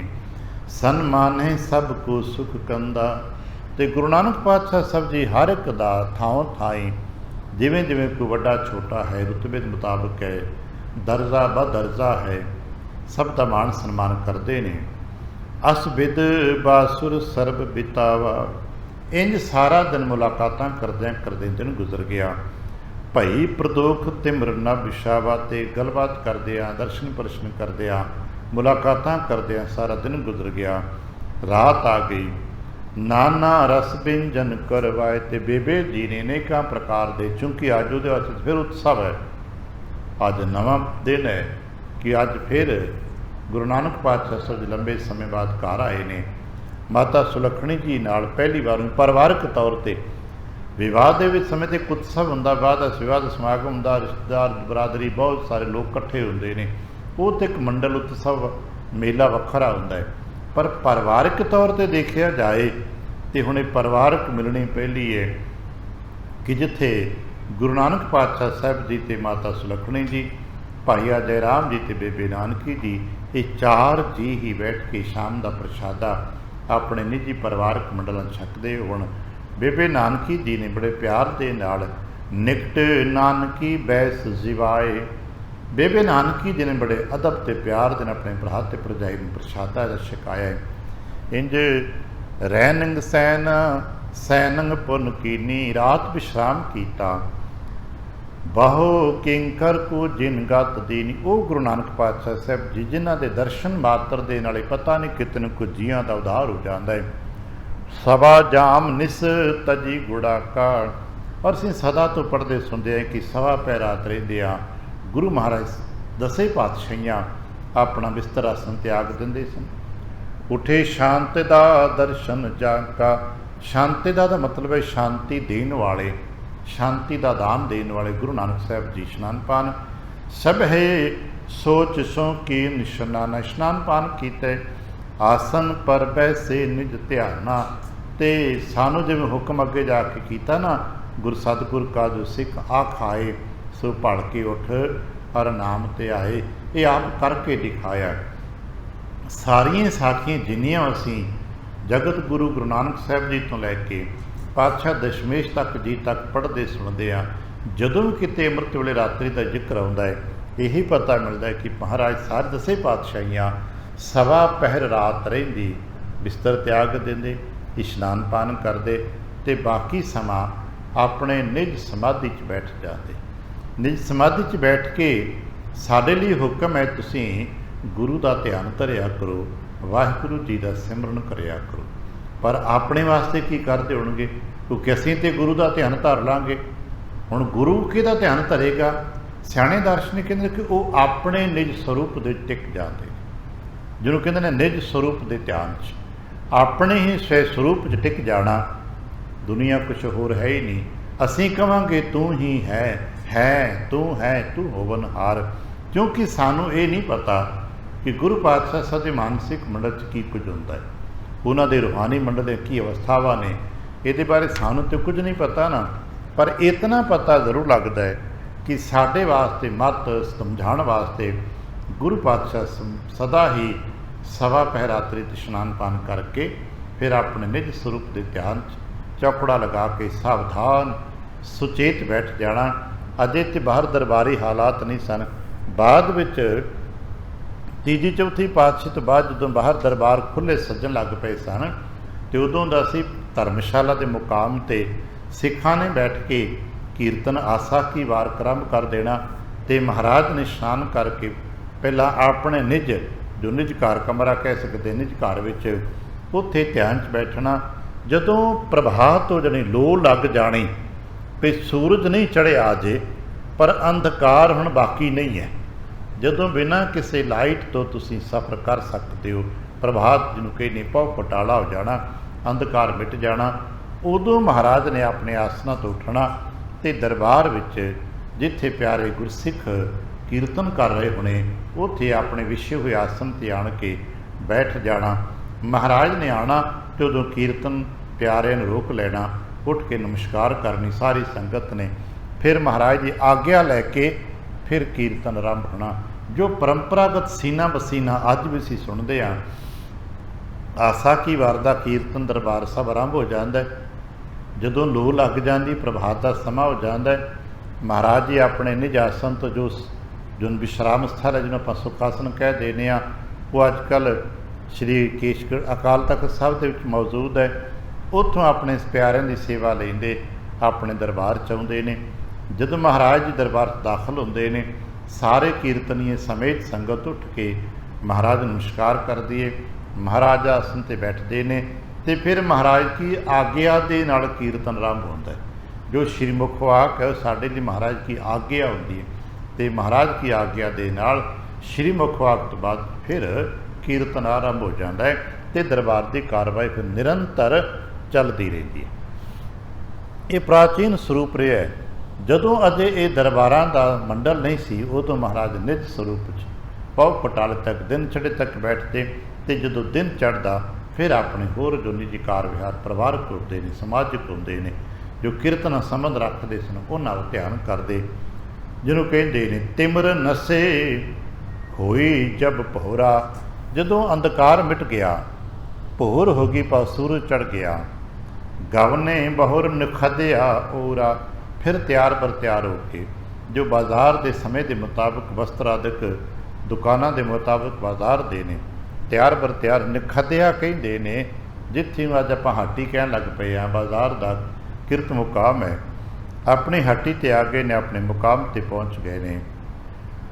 ਕਰਨੇ ਲੱਗੇ ਬੈਸ ਕ੍ਰਿਤ ਮੋਦੀ, ਅਤੇ ਜਾ ਕੇ ਜੋ ਰੂਟੀਨ ਮੁਤਾਬਕ ਗੱਦੀ 'ਤੇ ਬੈਠਣਾ ਕਾਰ ਵਿਹਾਰ ਕਰਨੇ ਉਹ ਹੁਣ ਰੂਟੀਨ ਵਰਕ ਮਹਾਰਾਜ ਨੇ ਕਰਨਾ ਸ਼ੁਰੂ ਕਰ ਦਿੱਤਾ ਹੈ। ਲੈਣ ਦੇਣ ਕੋ ਜੋ ਨਿਰਪ ਮੋਦੀ, ਅਤੇ ਚੂੰਕਿ ਕੁਝ ਵੇਖਣਾ ਵੀ ਸੀ, ਇੱਕ ਮਹੀਨੇ ਤੱਕ ਭਾਈ ਬਾਲਾ ਜੀ ਨੇ ਕੀ ਖਰਚ ਕੀਤੇ ਨੇ, ਕੀ ਕੁਝ ਆਮਦਨ ਖਰਚ ਹੋਏ ਨੇ, ਉਹ ਸਾਰਾ ਕੁਝ ਪਰਖਣਾ ਵਾਚਣਾ ਵੀ ਸੀ। ਕਰਤ ਕਿਤਕ ਜਬ ਕਾਲ ਬਿਤਾਵਾ, ਇੰਜ ਕਾਰ ਵਿਹਾਰ ਕਰਦਿਆਂ ਰੂਟੀਨ ਵਰਕ ਹੋਣ ਲੱਗ ਪਿਆ। ਰੋਜ਼ਾਨਾ ਮਹਾਰਾਜ ਨੇ ਹੱਟੀ 'ਤੇ ਜਾਣਾ, ਹੱਟੀ ਦੇ ਕਾਰ ਵਿਹਾਰ ਦੇਖਣੇ, ਇਹ ਸਾਰਾ ਦਿਨ ਦਾ ਦਿਨਚਰਿਆ ਜਿਹਨੂੰ ਕਿਤੇ ਰੂਟੀਨ ਹੈ। ਹੁਣ ਇਹ ਮਹਾਰਾਜ ਜੀ ਦੀ ਰੂਟੀਨ ਹੈ ਕਿ ਸਵੇਰੇ ਉੱਠਣਾ, ਇਸ਼ਨਾਨ ਪਾਨ ਕੀਤਾ, ਆਪਣੇ ਧਿਆਨ 'ਚ ਬੈਠੇ ਅਤੇ ਸਾਰਾ ਦਿਨ ਆਪਣੇ ਕਾਰ ਵਿਹਾਰ, ਸੰਧਿਆ ਕੇ ਸਮੇਂ ਘਰ ਆਉਣਾ ਅਤੇ ਆਪਣੇ ਪਰਿਵਾਰਕ ਮੰਡਲਾਂ 'ਚ ਗੁਜ਼ਰਨਾ। ਇੰਝ ਕੁਝ ਸਮਾਂ ਕੁਝ ਮਹੀਨੇ ਗੁਜ਼ਰ ਗਏ। ਲੈਨ ਸੁਤਾ ਨਿਜ ਮੂਲਾ ਆਵਾ, ਅਤੇ ਕੁਝ ਸਮੇਂ ਬਾਅਦ ਬਾਬਾ ਮੂਲਾ ਜੀ ਆਪਣੀ ਬੇਟੀ ਨੂੰ ਵਿਦਾ ਕਰਾਉਣ ਵਾਸਤੇ ਸਤਿਗੁਰੂ ਪਾਤਸ਼ਾਹ ਸਾਹਿਬ ਜੀ ਕੋਲ ਸੁਲਤਾਨਪੁਰ ਲੋਧੀ ਪਹੁੰਚੇ ਨੇ। ਦੋਏ ਦਿਵਸ ਰਹਿ ਕਰ ਨਗਰ ਲੈ ਤਨੀਆ ਨਿਜ ਸੰਗ। ਬਾਬਾ ਮੂਲਾ ਜੀ 2 ਦਿਨ ਸੁਲਤਾਨਪੁਰ ਲੋਧੀ ਵਿਖੇਰੇ ਨੇ ਆਪਣੀ ਬੇਟੀ ਦੇ ਘਰ। ਗੁਰੂ ਨਾਨਕ ਪਾਤਸ਼ਾਹ ਸਾਹਿਬ ਉਹਨਾਂ ਦੇ ਕੋਲ 2 ਦਿਨ ਬਤੌਰ ਪ੍ਰਾਹੁਣੇ ਰਹੇ ਨੇ। ਤੀਸਰੇ ਦਿਨ ਫਿਰ ਆਪਣੀ ਬੇਟੀ ਨੂੰ ਵਿਦਾ ਕਰਾ ਕੇ ਆਪਣੇ ਨਾਲ ਆਪਣੇ ਨਗਰ ਬਟਾਲੇ ਲੈ ਗਏ ਨੇ। ਕਰਮ ਕਰਮ ਪਹੁੰਚ ਸਦਨ ਕੋ, ਮੂਲਾ ਹੋਏ ਉਮੰਗ। ਅਤੇ ਸੁਭਾਵਕ ਹੀ ਇਹ ਇੱਕ ਖੁਸ਼ੀਆਂ ਦਾ ਮਾਹੌਲ ਸੀ। ਵਿਵਾਹ ਤੋਂ ਬਾਅਦ ਵਿੱਚ ਉਹਨਾਂ ਨੇ ਵੀ ਆਪਣੀ ਬੇਟੀ ਨੂੰ ਪਹਿਲੀ ਵਾਰ ਵਿਦਾ ਕਰਾ ਕੇ ਲੈ ਕੇ ਗਏ ਨੇ। ਘਰ ਪਰਿਵਾਰ 'ਚ ਖੁਸ਼ੀਆਂ ਅਤੇ ਰੌਣਕਾਂ ਨੇ। ਪੂਰਬ ਉਰ ਉਦਾਰਤਾ ਜੈਸੀ, ਅਤੇ ਇੱਧਰ ਗੁਰੂ ਨਾਨਕ ਪਾਤਸ਼ਾਹ ਸਾਹਿਬ ਜਦ ਸੁਭਾਅ ਹੈ ਉਸੇ ਤਰ੍ਹਾਂ ਦਾ ਹੀ ਰਿਹਾ ਹੈ ਜਿਵੇਂ ਕਿ ਵਿਵਾਹ ਤੋਂ ਪਹਿਲਾਂ ਸੀ। ਜਿਵੇਂ ਉੱਥੇ खुले भंडारे वरतते सन, गफ्फे वरते जाते सन। करें बाहुर सुख साकर तैसी। गुरु नानक पातशाह साहब ਦਾ ਕਾਰ ਵਿਹਾਰ ਦਾ ਸੁਭਾਅ ਸੀ, ਉਹਦੇ 'ਚ ਕੋਈ ਬਦਲਾਵ ਨਹੀਂ ਆਇਆ। ਜਿਵੇਂ ਆਮ ਤੋਂ ਲੋਕ ਕਹਿਣ ਲੱਗ ਪਏ, ਦੇਖੋ ਜੀ ਹੁਣ ਤੇ ਵਿਆਹ ਹੋ ਗਿਆ, ਹੁਣ ਤੇ ਸੁਭਾਅ ਬਦਲ ਗਏ, ਹੁਣ ਤੇ ਘਰ ਲੱਗ ਗਿਆ ਹੋਏਗਾ ਜੀ, ਹੁਣ ਤੇ ਆਪਣੇ ਘਰ ਪਰਿਵਾਰ ਬਾਰੇ ਬਹੁਤਾ ਸੋਚਦੇ ਹੋਣਗੇ, ਧਨ ਇਕੱਠਾ ਕਰਦੇ ਹੋਣਗੇ। ਪਰ ਨਹੀਂ, ਗੁਰੂ ਨਾਨਕ ਪਾਤਸ਼ਾਹ ਸਾਹਿਬ ਜੀ ਨੇ ਆਪਣਾ ਉਹੀ ਜੋ ਰੂਟੀਨ ਹੈ, ਜਿਸ ਤਰ੍ਹਾਂ ਆਏ ਗਏ ਦੀ ਸੇਵਾ ਕਰਦੇ ਸਨ। ਜਿਵੇਂ ਪਹਿਲਾਂ ਮਹਾਰਾਜ ਜੀ ਖੁੱਲ੍ਹੇ ਖਰਚ ਕਰਦੇ ਸਨ, ਗਰੀਬ ਗੁਰਬੇ ਦੀ ਮਦਦ ਹੁੰਦੀ ਸੀ, ਉਹ ਵਿਵਹਾਰ ਉਸੇ ਦਾ ਰਿਹਾ। ਜਿਉਂ ਸੁਰ ਸਰ ਗਤ ਪ੍ਰਾਚੀ ਗਵਨੀ, ਇਹ ਸੁਭਾਵ ਉਸੇ ਤਰ੍ਹਾਂ ਰਿਹਾ ਹੈ ਕਿ ਜਿਵੇਂ ਗੰਗਾ ਨਦੀ ਹਰ ਸੁੱਖ ਵਗਦੀ ਰਹਿੰਦੀ, ਭਾਵ ਨਦੀਆਂ ਦਾ ਵਹਿਣ ਸਦਾ ਆਪਣੇ ਤਰੀਕੇ ਦੇ ਨਾਲ ਹੀ ਚੱਲਦਾ ਹੈ ਨਾ, ਇਵੇਂ ਗੁਰੂ ਕਰਤੇ ਦਾ ਸੁਭਾਵ ਹੈ, ਆਪਣੇ ਤਰੀਕੇ ਨਾਲ ਚੱਲਦਾ ਹੈ। ਇਸ ਨੂੰ ਅਸੀਂ ਤੁਸੀਂ ਜਾਂ ਕੋਈ ਸੰਸਾਰ ਦੀ ਵਿਚਾਰ ਜਾਂ ਸੰਸਾਰ ਦੀਆਂ ਲੋੜਾਂ, ਮਜਬੂਰੀਆਂ, ਜ਼ਰੂਰਤਾਂ ਬਦਲ ਨਹੀਂ ਸਕਦੀਆਂ। ਅਸੀਂ ਤੁਸੀਂ ਸਾਧਾਰਨ ਵਿਅਕਤੀ ਹੁੰਦੇ ਹਾਂ ਜੋ ਘਰ ਪਰਿਵਾਰ ਦੀਆਂ ਲੋੜਾਂ ਦੇ ਮੁਤਾਬਕ ਜਾਂ ਘਰ ਪਰਿਵਾਰ ਦੀਆਂ ਮਜਬੂਰੀਆਂ ਦੇ ਮੁਤਾਬਕ ਕਈ ਵਾਰ ਬਦਲ ਜਾਂਦੇ ਹਾਂ। ਕਈ ਵਾਰ ਕਿਸੇ ਦੇ ਪ੍ਰੈਸ਼ਰ ਥੱਲੇ ਆ ਜਾਈਦਾ ਹੈ ਤਾਂ ਥੋੜ੍ਹਾ ਬਹੁਤੇ ਕਾਰ ਵਿਹਾਰ ਨੂੰ ਬਦਲ ਦੇਈਦਾ ਹੈ।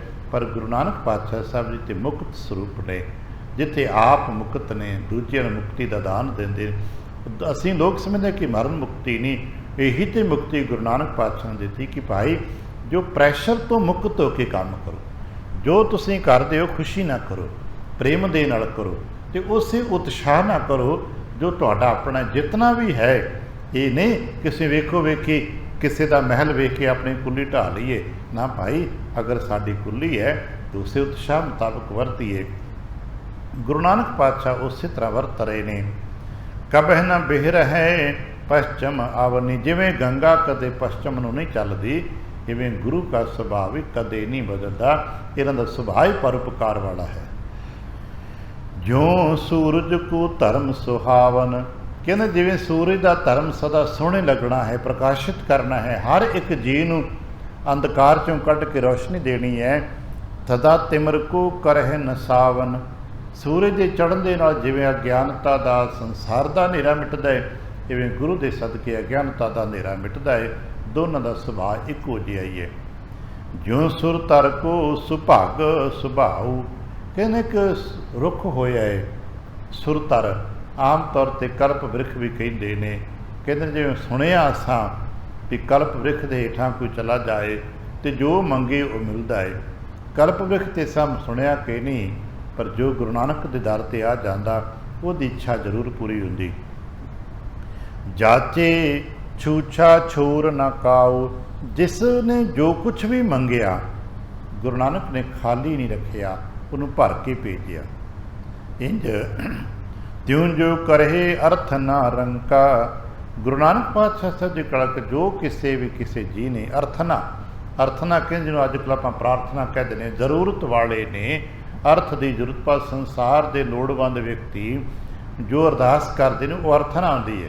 ਅਤੇ ਜਦੋਂ ਅਸੀਂ ਲੋੜਾਂ ਤੋਂ ਉੱਪਰ ਉੱਠ ਕੇ ਕਿ ਉਹ ਪ੍ਰਾਰਥਨਾ ਕਹੀ ਜਾਂਦੀ, ਪਰ ਅਸੀਂ ਸਾਰੇ ਹੀ ਅਰਥਨਾ ਨੂੰ ਵੀ ਪ੍ਰਾਰਥਨਾ ਕਹਿ ਦਿੰਦੇ ਹੁੰਦੇ ਹਾਂ। ਜਿਹੜੀਆਂ ਸਾਡੀਆਂ ਲੋੜਾਂ ਨਾਲ ਭਰੀਆਂ ਗੱਲਾਂ ਹੁੰਦੀਆਂ, ਭਾਈ ਮੈਨੂੰ ਬਾਬਾ ਜੀ ਆਹ ਦੇ ਦਿਓ, ਬਾਬਾ ਜੀ ਆਹ ਦੇ ਦਿਓ, ਅਤੇ ਸਾਡੀਆਂ ਅਰਥ ਨਾਲ, ਅਰਥ ਰੂਪੀ ਪਦਾਰਥ ਨਾਲ ਸੰਬੰਧਿਤ ਬੇਨਤੀਆਂ ਨੇ ਨਾ। ਅਤੇ ਜਿਹੜੀਆਂ ਇਸ ਤੋਂ ਉੱਪਰ ਉੱਠ ਜਾਣ, ਜਿਸ ਵਿੱਚ ਸੰਸਾਰ ਦੇ ਪਦਾਰਥਾਂ ਦੀ ਮੰਗ ਨਾ ਹੋਵੇ, ਨਿਜ ਦੀ ਸ਼ੁੱਧਤਾ ਦੀ, ਕਰਮਾਂ ਦੀ ਸ਼ੁੱਧਤਾ ਦੀ, ਨਿਸਿਮਰਨ ਭਜਨ ਦੇ ਬਲ ਦੀ, ਆਤਮਿਕ ਚੇਤਨਤਾ ਦੀ ਗੱਲ ਹੋਵੇ, ਉਹ ਦੂਜੇ ਲੈਵਲ ਦੀਆਂ ਹੁੰਦੀਆਂ ਨੇ। ਪਰ ਆਮ ਜੀ ਹਮੇਸ਼ਾ ਹੀ ਦਰ 'ਤੇ ਅਰਥ ਵਿਚਾਰ ਲੋੜਾਂ ਲੈ ਕੇ ਆਉਂਦੇ ਨੇ ਅਤੇ ਮਹਾਰਾਜ ਉਹਨਾਂ ਦੀਆਂ ਲੋੜਾਂ ਪੂਰੀਆਂ ਕਰਦੇ ਨੇ। ਦੌਲਤ ਖਾਨ ਖਰਚ ਤੇ ਥੋੜਾ, ਕਹਿੰਦੇ ਨੇ ਕਿ ਕਈ ਵਾਰ ਤਾਂ ਇੰਝ ਲੱਗਦਾ ਸੀ ਵੀ ਹੱਟੀ 'ਤੇ ਦੌਲਤ ਖਾਨ ਦਾ ਖਰਚਾ ਘੱਟ ਅਤੇ ਗੁਰੂ ਨਾਨਕ ਦਾ ਖਰਚਾ ਜ਼ਿਆਦਾ ਹੁੰਦਾ। ਵੀ ਦੌਲਤ ਖਾਨ ਦੇ ਸਰਕਾਰੀ ਬੰਦੇ ਤੇ ਨਿਸ਼ਚਿਤ ਤਾਰੀਖਾਂ 'ਤੇ ਆਉਣੇ ਹੁੰਦੇ, ਵੀ ਜਿਨ੍ਹਾਂ ਨੂੰ ਜਿਵੇਂ ਅੱਜ ਕੱਲ੍ਹ ਆਪਾਂ ਸੈਲਰੀ ਕਹਿੰਦੇ ਹਾਂ, ਤਨਖਾਹ ਲੈਣ ਵਾਲੇ, ਅਤੇ ਉਹ ਮਹੀਨੇ ਦੇ ਪਹਿਲੇ ਦੂਜੇ ਚੌਥੇ ਹਫ਼ਤੇ ਦੇ ਵਿੱਚ ਉਹਨੂੰ ਆਪਣਾ ਘਰ ਭਰ ਲੈਣੇ, ਉਹ 'ਤੇ ਰਾਸ਼ਨ ਲੈ ਕੇ ਚਲੇ ਜਾਣਾ, ਉਹ 'ਤੇ ਇੱਕ ਹਫ਼ਤੇ ਦਾ ਕੰਮ ਸੀ। ਪਰ ਬਾਕੀ 3 ਹਫ਼ਤੇ ਤੇ ਸਾਡੇ ਤੁਹਾਡੇ ਵਰਗੇ ਆਮ ਜੀ ਜੇ ਲੋੜਵੰਦ ਉਸ ਨਗਰ ਨੇੜੇ ਦੇ ਦੂਰ ਦੁਰਾਡੇ ਉਹੀ ਮੇਲਾ ਲੱਗਾ ਰਹਿੰਦਾ। ਇੰਝ ਲੱਗਦਾ ਸੀ ਵੀ ਦੌਲਤ ਖਾਂ ਦਾ ਕੰਮ ਘੱਟ ਹੁੰਦਾ ਹੈ ਅਤੇ ਗੁਰੂ ਨਾਨਕ ਦਾ ਨਿੱਜੀ ਕੰਮ ਇੱਥੇ ਜ਼ਿਆਦਾ ਹੁੰਦਾ ਹੈ। ਹੋਤ ਵਿਸ਼ਾਲ ਰੰਕਨ ਓਰਾ, ਗਰੀਬ ਗੁਰਬਾ ਇੱਥੇ ਬਹੁਤਾ ਆ ਰਿਹਾ ਹੈ, ਸਰਕਾਰੀ ਬੰਦਾ ਘੱਟ ਹੈ, क्योंकि सरकारी बंदा तो गिणती मिणती के मुताबिक होंदा ना, उन्होंने तो जिन्होंने आप जिवें कार्ड कहने आ उदों जिन्होंने पर्चियाँ पुर्चियाँ बनदियां सन उही लोग आके राशन लेंदे, उन्हों का लैन देन हुंदा। पर बाकी जी आम आले दुआले दे लोग सन जिहड़े गुरु नानक साहब दे कोल आउंदे वो अपणियां गल्लां वो भी राशन खरीदे। सरब दिवस मह अपर नकारा, इंज सारा दिन गुरु नानक पातशाह साहब जी का हट्टी ते कार विहार करदे गुजर जाता। बेअंत लोग आउंदे अपने अपने तरीके दे, कोई मंगण आउंदे, कुछ विचारां करन आउंदे, कोई दर्शन परशन करन आउंदे। बीते देते दान उदारा, सारा दिन उदारता देना खुले हथीं दान वंडदियां समा गुजर जाता। मनहो पुन तन तार, निज कीनी आन दुकान। कि लगे मानो इंज लगदा सी कि जिवें पुन आपां कहने बड़ा बड़ा पुन है, पुन ने ही दुकान बना ली होवे, ये पुन दी दुकान है।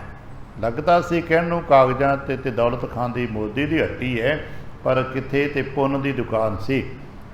दारदुशदा जुनगनता तजगे पुर सुल्तान।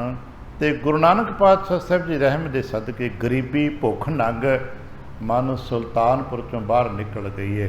हुण सुल्तानपुर दे विच कोई भुखा नंगा नहीं रहिंदा, ना किस नूं ऐसी नौबत आउंदी है कि वह भुखा सोवे, ना किते कोई ऐसी नौबत है कि अगला को कहे देखो जी सर्दी गर्मी है मेरे को बस्तर नहीं। जिन्हों किसी प्रकार की लोड़ पवे वो गुरु नानक दे कोल जांदा है, सर्दी गर्मी के लोड़ मुताबिक वस्त्र मिलते हैं तो भुखा तो कोई सौंदा नहीं। बिस्मह नगर बिखै नर नारी, जिहड़े लोग ने ना वो हैरान होंदे ने। मन अनुमानत मत जिन हारी, ते लोग अपने अपने तरीके नाल अनुमान लाउंदे ने, क्योंकि हट्टी वेखदे वेखदे हुण कई समा हो गया 3-4 सालों तो गुरु नानक पातशाह साहब जी ये कार विहार कर रहे हैं, तो लोग अंदाज़ा लाते हैं भी जदों भी किते इन्हां दी बनतर बनी, हिसाब किताब भी होया तो इन्हां दे वाधे निकलते हैं, खर्च इन्हां दा बहुत हुंदा है। तो 2 बार हिसाब किताब सरकारी तौर पर करवा बैठे लोग, तो 2 बार के हिसाब किताब दे विच इन्हां दा वाधा निकलिया है। लोग फिर अपने अपने तरीके दे नाल ना अनुमान करते हैं, गल्लां बातां करते हैं। कूक लख है रसायन करही, कोई कहते हैं कि इन्हां दे कोल ना कोई रसायन है, रसायन हुंदे भी कोई इन्हां दे कोल ऐसी जड़ी बूटी है कि पैसे बनी जाते हैं, कोई ऐसी औषधि है जिहदे नाल नोट छापी जाते हैं। दूजा कहते नहीं भाई धर्म वधावे, ये ईमानदार ने, ये धर्मी पुरख है, इस करके इन्होंने बरकत पैंदी है। जड़ी बूटी नहीं, ये भले पुरख ने, धर्मी ने, ते धर्म के सदके इन्हों बरकत पै रही है। कोई एक कलावान अनुमान है, तो कई कहते कि ये वाकई कलावान है, करामाती ने, भी जो चाहते हो जाता, जैसा बचन करते हो जाता, भंडार भरे रहिंदे ने। जिन्होंने आप 9 निधियां 18 सिद्धियां पढ़ते में पिछे लगियां फिर पीर दी सिद्धियां करामाती ने, इन्हों के वस में होईयां ने। को पारस को पास पछाने, तो कई कहते भी सुनिया सी भी कोई पारस पत्थर हुंदा है जिहदे नाल लोहा ते 8 धातुओं सोना बना लिया जाता है। लगता भी नानक जी दे कोल ना पारस है, तो अपने लोड़ मुताबिक सोना बना लेंदे ने, तो उहदे नाल खजाने चों पदार्थ लिया लैके वंडी जाते हैं। को कहे किह बर दीनो देवा, तो कोई कहते नहीं ये भगत ने, बंदगी करते हैं, भगती करते हैं, तो इन्हों किसी देवी देवते का वार है, इस करके इन्हों का हथ खाली नहीं होंदा। को जाने ये तंत्रन सेवा, तो कहते नहीं जादू टोना भी करते हैं, मंत्र भी पढ़ते हैं। देखिए जदों जाओ कुछ ना कुछ पढ़ते रहते हैं, ये भाई मंत्र मंत्र पढ़ते हैं, तो इन्हों के कोल भीड़ बनी तो कदे घाटा नहीं पैंदा। भाखत कोए भगत यह पूरा, कोई कहते नहीं भाई ये रब का भगत है, पूर्ण भगत है, तो रब के पूर्ण भगत नूं कदे भी घाटा नहीं पैंदा। श्री हर कोश करे न ऊरा, श्री हर कहते ने वाहिगुरू परमात्मा नूं, ते क्योंकि भगत है इस करके इन्हां दे घर कदे घाटा नहीं पैंदा। कोई कहे निध सिद्ध इन पासू, तो उस पक्ष दे कहे हाँ इन्हां दे कोल रिद्धियां सिद्धियां ने। देत दान दे नन को आसू, इस तरह ही ये दीना की मदद करते हैं क्योंकि रिद्धियां सिद्धियां दी मालक ने। दरअसल जिन पर करुणा दृष्ट निहारी, ਜਿਹਦੇ ਉੱਤੇ ਗੁਰੂ ਨਾਨਕ ਜੀ ਕਿਰਪਾ ਕਰ ਦਿੰਦੇ ਨੇ, ਹਿਰਦੇ ਅਵਦਿਆ ਦੂਰ ਬਿਦਾਰੀ, ਉਹਨਾਂ ਦੀ ਇਹ तमाम ਪ੍ਰਕਾਰ ਦੀ ਚੁੰਚ ਗਿਆਨਤਾ ਵਾਲੀ ਅਵਿਦਿਆ ਦੂਰ ਹੋ ਜਾਂਦੀ ਹੈ। ਸੋ ਜਾਣੈ ਪਰਮੇਸ਼ਰ ਆਪੂ, ਉਹ ਸਮਝਣ ਲੱਗ ਪਏ ਨੇ ਕਿ ਇਹ ਕੋਈ ਤੰਤਰ ਮੰਤਰ ਨਹੀਂ, ਕੋਈ ਦੇਵੀ ਦੇਵਤਾ ਨਹੀਂ, ਇਹ ਰੱਬ ਰੂਪ ਹੈ, ਇਹ ਆਪ ਹੀ ਪਰਮੇਸ਼ਰ ਰੂਪ ਹੈ, ਜਿਨ੍ਹਾਂ ਨੇ ਸਾਡੇ ਭਲੇ ਵਾਸਤੇ ਤਨ ਧਾਰਨ ਕੀਤਾ ਹੈ। ਧਰ ਅਵਤਾਰ ਕਰੈ ਦੁੱਖ ਕਾਪੂ, ਇਹ ਕਲਯੁਗ ਦੇ ਅਵਤਾਰ ਨੇ ਤੇ ਜਗਤ ਦੇ ਜੀਆਂ ਦੇ ਦੁੱਖ ਮਿਟਾਉਣ ਵਾਸਤੇ ਇਹਨਾਂ ਨੇ ਰੂਪ ਧਾਰਨ ਕੀਤਾ ਹੋਇਆ ਹੈ। ਜੋ ਸ਼ਰਧਾ ਧਰ ਦਰਸ਼ਨ ਕਰਹੀ, ਬਹੁਤ ਸਾਰੇ ਤਾਂ ਲੋਕ ਉਹ ਨੇ ਜੋ ਹੱਟੀਆਂ ਤੋਂ ਸਾਮਾਨ ਰੋਜ਼ ਨਹੀਂ ਖਰੀਦੇ। ਐਸਾ ਤਾਂ ਕੋਈ ਪਰਿਵਾਰ ਨਹੀਂ ਕਿ ਰੋਜ਼ਾਨਾ ਸੌਦਾ ਖਰੀਦੀ ਚਲਾ ਜਾਏ, ਉੱਤੇ ਭਾਈ ਹਫ਼ਤੇ ਮਹੀਨੇ ਬਾਅਦ ਇੱਕ ਰਾਸ਼ਨ ਭਰੀ ਜਾਏ। ਪਰ ਬਹੁਤ ਸਾਰੇ ਲੋਕ ਨੇ ਜੋ ਹੱਟੀ 'ਤੇ ਰੋਜ਼ ਆਉਂਦੇ ਨੇ, ਉਹ ਸਮਾਨ ਖਰੀਦਣ ਨਹੀਂ ਆਉਂਦੇ, ਉਹ ਸ਼ਰਧਾ ਅਤੇ ਪ੍ਰੇਮ ਦੇ ਨਾਲ ਗੁਰੂ ਨਾਨਕ ਦੇ ਦਰਸ਼ਨ ਕਰਨ ਆਉਂਦੇ। ਜੋ ਸ਼ਰਧਾ ਧਰ ਦਰਸ਼ਨ ਕਰਹੀ, ਮੋਹ ਜਨਤ ਸੰਸੈ ਸਭ ਹਰਿ, ਉਹਨਾਂ ਨੂੰ ਮੋਹ ਵਿਕਾਰ, ਜਰਿੰਦਾ ਚੁਗਲੀ ਵਿਕਾਰ ਨੇ, ਉਹਨਾਂ ਤੋਂ ਬਚਦੇ ਨੇ। ਜੇ ਕੋ ਸਿੱਖ ਆਨ ਕਰ ਲਈ, ਤੇ ਐਸੇ ਬਹੁਤ ਨੇ ਜਿਹੜੇ ਗੁਰੂ ਨਾਨਕ ਪਾਤਸ਼ਾਹ ਤੋਂ ਸਿੱਖਿਆਵਾਂ ਲੈਣ ਲੱਗ ਪਏ ਨੇ। ਹੁਣ ਜਿੱਥੇ ਕੁਝ ਸਮਾਂ ਹੱਟੀ ਦੇ ਕਾਰ ਵਿਹਾਰ ਹੁੰਦੇ ਨੇ, ਉੱਥੇ ਹੁਣ ਕੁਝ ਸਮਾਂ ਵਿਚਾਰ ਵਟਾਂਦਰੇ ਹੋਣ ਲੱਗ ਪਏ ਨੇ। ਬਚਨ ਸੁਨਤ ਪਰਮ ਕੋ ਤਜ ਦੇ, ਤੇ ਗੁਰੂ ਨਾਨਕ ਦੇ ਬਚਨਾਂ ਦੇ ਸਦਕੇ ਲੋਕਾਂ ਦੇ ਭਰਮ ਦੂਰ ਹੁੰਦੇ ਨੇ। ਹੁਣ ਬਹੁਤੇ ਤੇ ਉਹ ਲੋਕ ਨੇ ਜੋ ਗੁਰੂ ਨਾਨਕ ਪਾਤਸ਼ਾਹ ਸਭ ਦੇ ਦਰਸ਼ਨ ਕਰਨ ਆਉਂਦੇ ਨੇ, ਗੁਰੂ ਨਾਨਕ ਪਾਤਸ਼ਾਹ ਸਭ ਦੇ ਬਚਨ ਸੁਣਨ ਆਉਂਦੇ ਨੇ। ਹੋਰਨਾਂ ਗਾਥਾਵਾਂ 'ਚ ਮਿਲਦਾ ਹੈ ਕਿ ਸਵੇਰੇ ਸਵੇਰੇ ਜਦੋਂ ਗੁਰੂ ਨਾਨਕ ਪਾਤਸ਼ਾਹ ਸਾਹਿਬ ਦੀ ਦਿਨ ਚੜੇ ਆਪਣੇ ਸਿਮਰਨ ਤੋਂ ਉੱਠ ਕੇ ਹੱਟੀ ਖੋਲ੍ਹ ਕੇ ਬੈਠ ਜਾਂਦੇ, ਅਤੇ ਬਹੁਤ ਸਾਰੇ ਲੋਕ ਬਾਹਰ ਖੜ੍ਹੇ ਹੁੰਦੇ। ਉਹ ਇਸ ਕਰਕੇ ਨਹੀਂ ਕਿ ਉਹਨਾਂ ਸਮਾਨ ਖਰੀਦਣਾ, ਬਸ ਉਹ ਇਸ ਕਰਕੇ ਖੜ੍ਹੇ ਹੁੰਦੇ ਕਿ ਵੀ ਇਹ ਆਪਣਾ ਹੱਟੀ ਦਾ ਦਰਵਾਜ਼ਾ ਖੋਲ੍ਹਣ, ਆਪਣੇ ਆਸਣ 'ਤੇ ਬੈਠਣ ਅਤੇ ਅਸੀਂ ਜਾ ਕੇ ਨਮਸਕਾਰ ਕਰੀਏ। ਨਮਸਕਾਰ ਕਰਕੇ ਬਚਨ ਵਿਲਾਸ ਕਰਨਾ ਅਤੇ ਆਪਣੇ ਕਾਰ ਵਿਹਾਰ 'ਤੇ ਚਲੇ ਜਾਣਾ।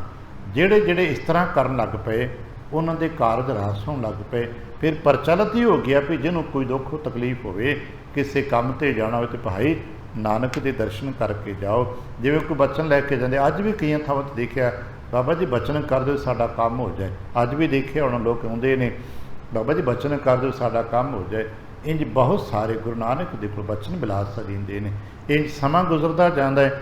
ਆਉਣ ਵਾਲੇ ਸਮੇਂ 'ਚ ਕੀ ਕੁਝ ਗੁਰੂ ਨਾਨਕ ਪਾਤਸ਼ਾਹ ਦੀ ਹੱਟੀ 'ਤੇ ਕੌਤਕ ਰਚਦੇ ਨੇ, ਬਖਸ਼ਿਸ਼ਾਂ ਵਰਤੀਆਂ ਨੇ। ਸਮੇਂ ਦੇ ਮੁਤਾਬਕ ਪੜ੍ਹਦੇ ਸੁਣਦੇ ਵਾਚਦੇ ਵਿਚਾਰਦੇ ਚੱਲਾਂਗੇ। ਭੁੱਲ ਚੁੱਕ ਦੇ ਖਿਮਾ, ਆਸੀਸ ਅਤੇ ਪਿਆਰ ਦੇ ਨੇ ਫਤਿਹ ਬੁਲਾਵਣਾ ਜੀ। ਵਾਹਿਗੁਰੂ ਜੀ ਕਾ ਖਾਲਸਾ, ਵਾਹਿਗੁਰੂ ਜੀ ਕੀ ਫਤਿਹ।